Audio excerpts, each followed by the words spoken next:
The Los Angeles Lakers have earned their place in history as one of the NBA's most storied franchises.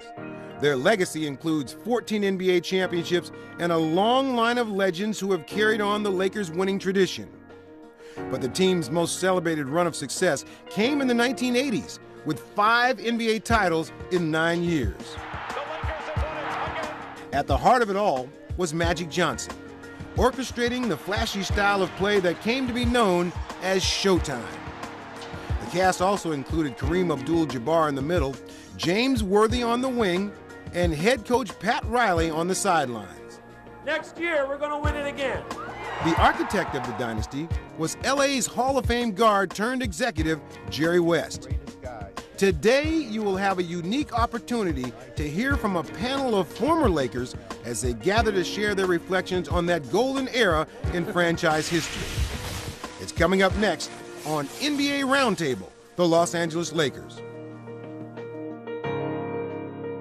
When you have watched basketball as long as I have, I've always had a special attachment to players, and particularly players that played the game like these guys do.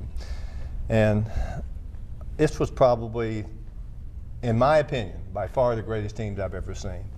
The greatest guys, and I can't compliment these people enough. These are the nicest people to work with that I've ever been around in my life. There was tremendous compassion for each other. Going to practice every day was like a game because they were so highly competitive, but everyone knew their role. And I think for anyone who's been a player, been a coach, and have an opportunity to work in the front office, if you ever have a chance in your life to be able to be around a group of people like I was around, that's the most special thing you'll ever dream.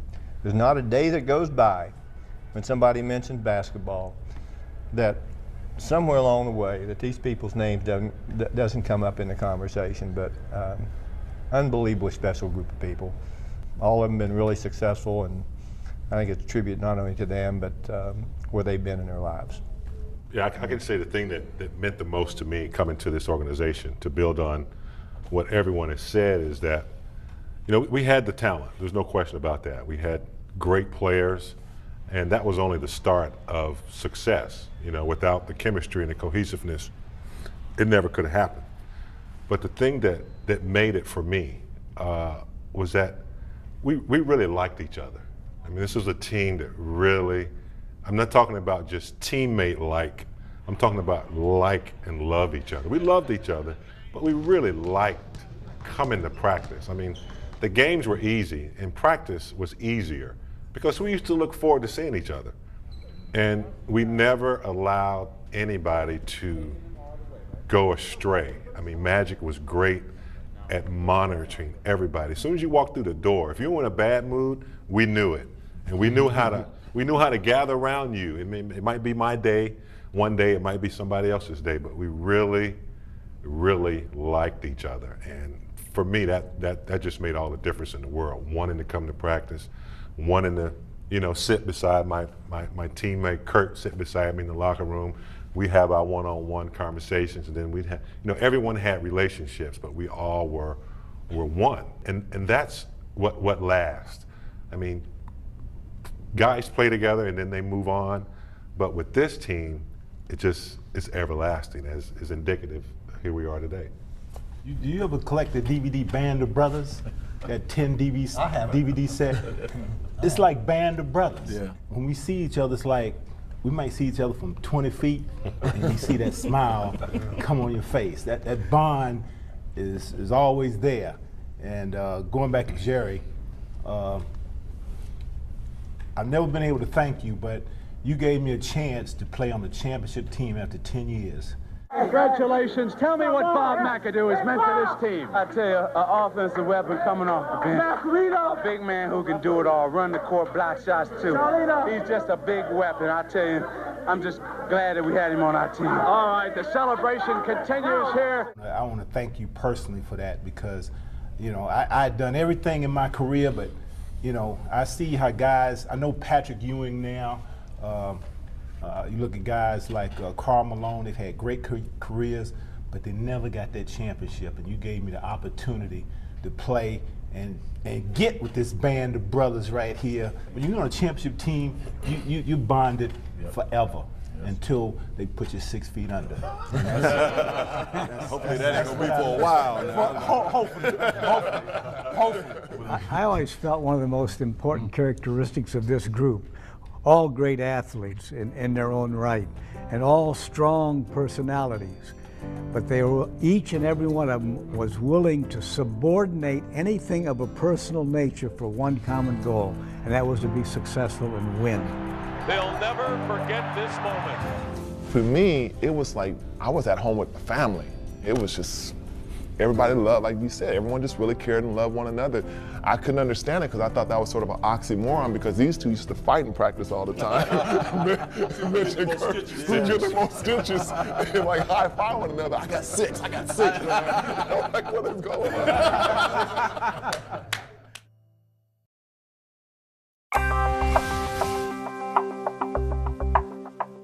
It would be great if you could get a team of, at time, 12 people and keep them together for 10 years. It'd be a wonderful thing. It doesn't happen that way in basketball.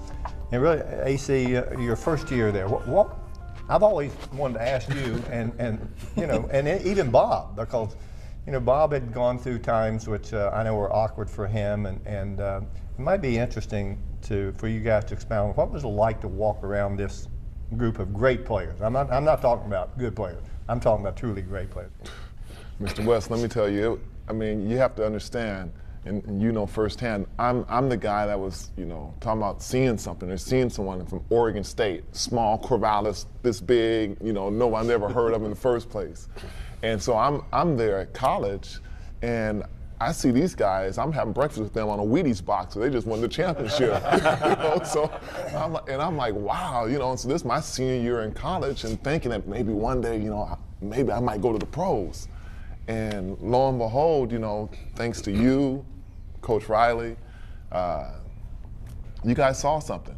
And going there and having these two guys as mentors in my position and not knowing I'll be going with this guy sometimes too, it was just mind-blowing seeing that and seeing the professionalism that everyone came in and they knew what they wanted to do. Coach Riley had a system and had it laid out to a T how practice was going to run. We're working now offense conversion, and then Wes, you're bringing it back here when turn to goal. Okay, here we go. I'll let you.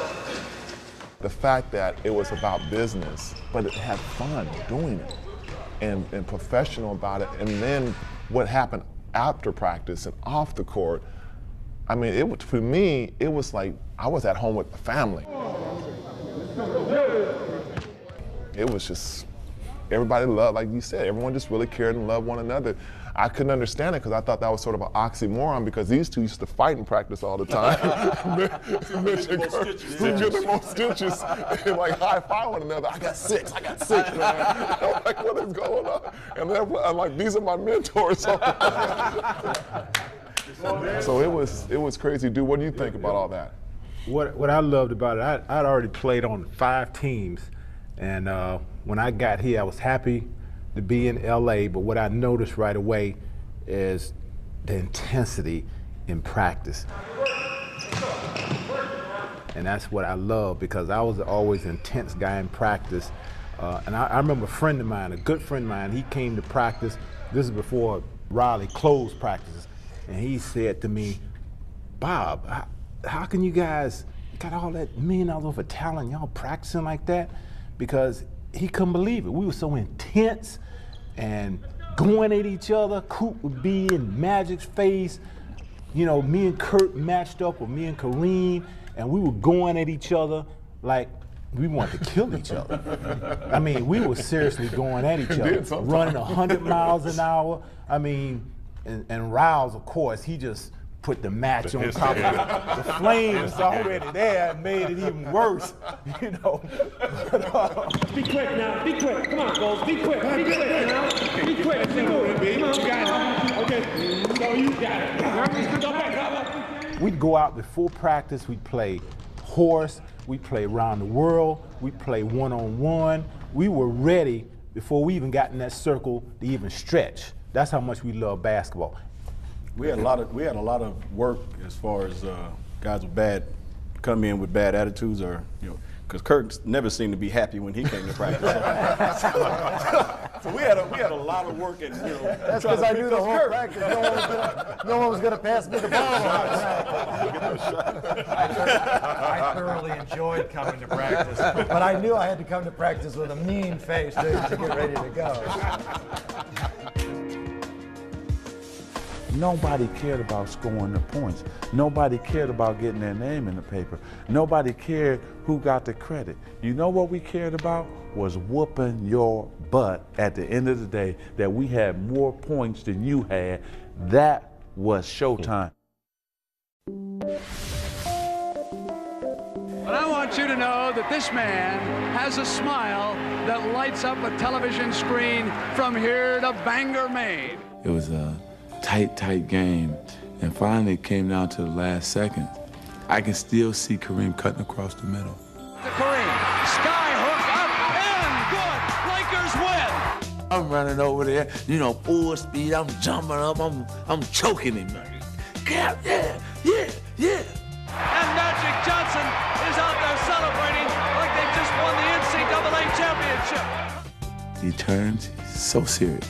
I say, Buck, we got 81 more games. Quit choking me.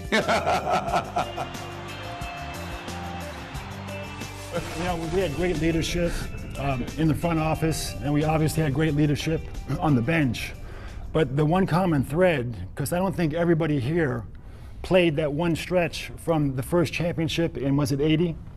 Before the one in 72 and the last one, there's really only one common thread, and that's Magic Johnson. And just, the way we're sitting right now, when Irvin came in here, where did he sit? He sat right there in the middle, because that's second nature to him. To be right in the middle of it, and to be a leader, and to have the game or the conversation revolve around him. And to me, that's the one common thread that made this team very different on the court, was you. Magic right side to Worthy, slam dunk. Scores. Magic from midcourt made a 43-foot bounce pass. Woo! How did he sing?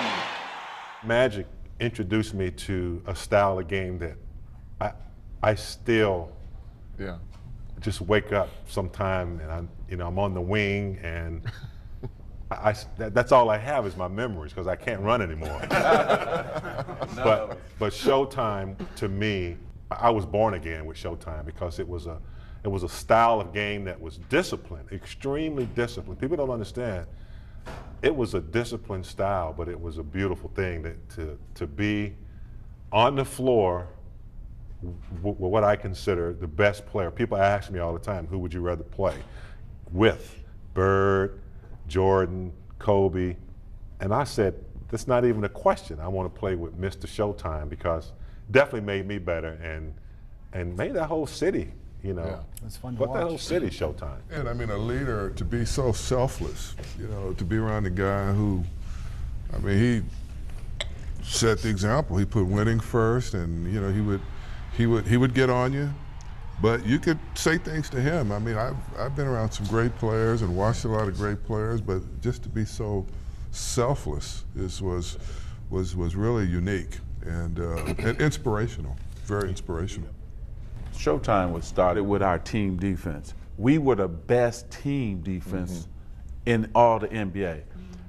We could go. Get credit for it. No, we don't get credit for it. Our team defense was better than anybody. Because we knew what we had to do. We knew your top 2 scores or your top 3 plays, we're gonna take somebody away. And then once we got the ball, I had wingmen. And the thing that made our break in Showtime so beautiful was, you want to dunk? Clever, James Worthy.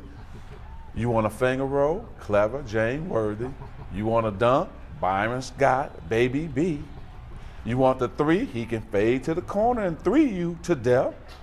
You got Cooper, alley-oop. Go get it, Cooper Loop. Bam. You want Kurt barreling down the middle.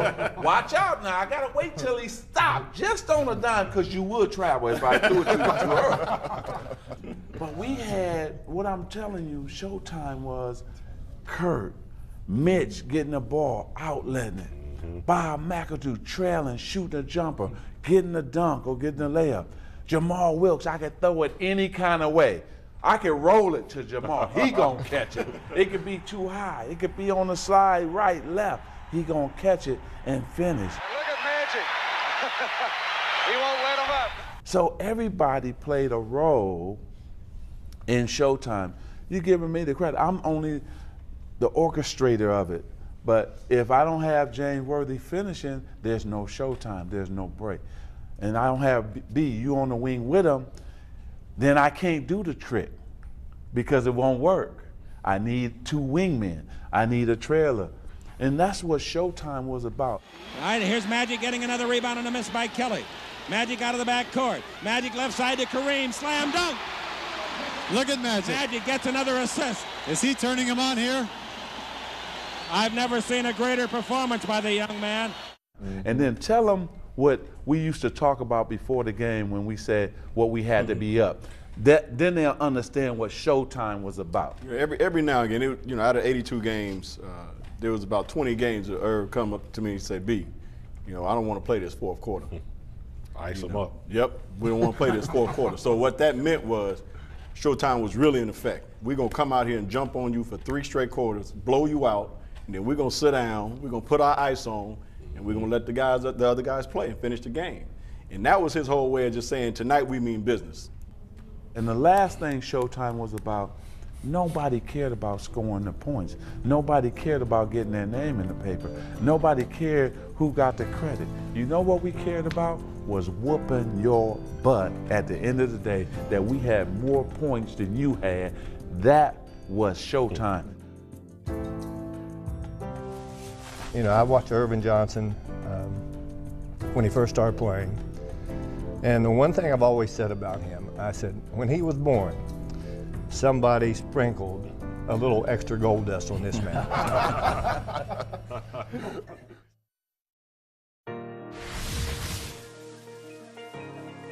We perfected our style. And once that style was perfected, we got to see 2 things on this team. One was a sky hook, beautiful, something you could never see unless you played on this team. And we saw it day in and day out. Another thing that we saw once we got our fast break going was we got an opportunity, and I think Byron and AC and all the guys who were on the end of that break, we got a chance to see some of the best trickery of all time. I mean, it's one thing when you're playing and you dunk and you turn the crowd on, but when you're out there with somebody on the floor and they're doing things and you're out there on the floor saying, damn, did you see that? Scott lost it. Here comes Magic to pick it up. Magic's in deep and no left pass to Scott. Slam dunk. Magic Johnson accelerates, finds the open man.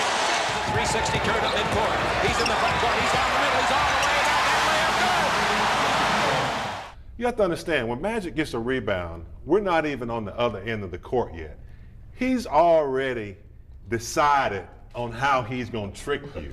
He already sees the angles because he knows Byron and I are running, Coop and Byron are running. So he's already, Magic could take a snapshot of the court, meaning that he could be in effort to get a rebound. And when the ball hit his hand, he just took a quick snapshot, and that's all he needed to take. But I remember this one play, we were going against Phoenix, 3-on-2. They had 2 defenders back. And imagine when those eyes get big like that, he had already figured out what he's going to do. It's over. So he's coming down. I'm on the left side. Byron's coming, trailing on the right side. And Magic whoops it around his back, like he's going to come to me. And you can see the whole building just shift. Forget about the players. The people in the stands just shifted. And he looked at me and whooped it back to Byron.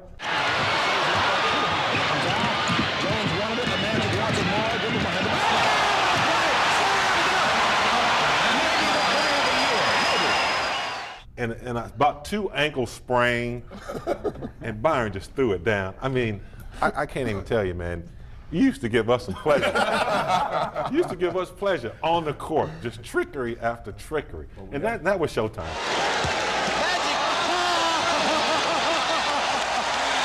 And they'll talk about that for a week. As I say, I've seen a lot of incredible players, and I'm not sure in my lifetime that some people are born and it's almost like they're put here for a reason. And, you know, I've watched Irvin Johnson when he first started playing. And the one thing I've always said about him, I said, when he was born, somebody sprinkled a little extra gold dust on this man. And I've watched him go through a lot in his life. And there was a period where I was so concerned about him personally. And basketball was not even an issue. He's someone that, you know, I've admired forever. And every time I see him, you know, I see this smile. He's like the Pied Piper. He walks through a crowd, and here they come. And when you have somebody like that on your team as a leader, you don't have to worry about going on a losing streak. I don't care how your players are. He's going to pick everybody up. For me, it was a great thrill to watch him play. And more importantly, it's a great thrill for me to see the success he's had in his life today. I'm so happy for him. But more importantly, I think the love he shows for you guys, when he could be above you, he never showed that. And a unique man, we had a unique coach, and really some really unique players and people who work together very closely. And to be part of that has been my life. Well, you're the architect, and you always brought in what we needed. Well, we were fortunate. We were fortunate. The Lakers are known around the world because of what Jerry was able to do as a player and as the general manager, the vice president, the titles that he held. But it's great for me. We haven't had this much fun, and I don't know how long, just laughing, the hugs. And I often tell people it's two things that you miss when you retire. It's the competitiveness and the camaraderie of the guys and the friendships. And I tell young players, you better enjoy it and bottle it up, because it's over so fast. We all think it was going to last forever, but it was over so fast, and I just miss all of them. So this was just special to see everybody once again. That was it. Thank you, guys. We're done.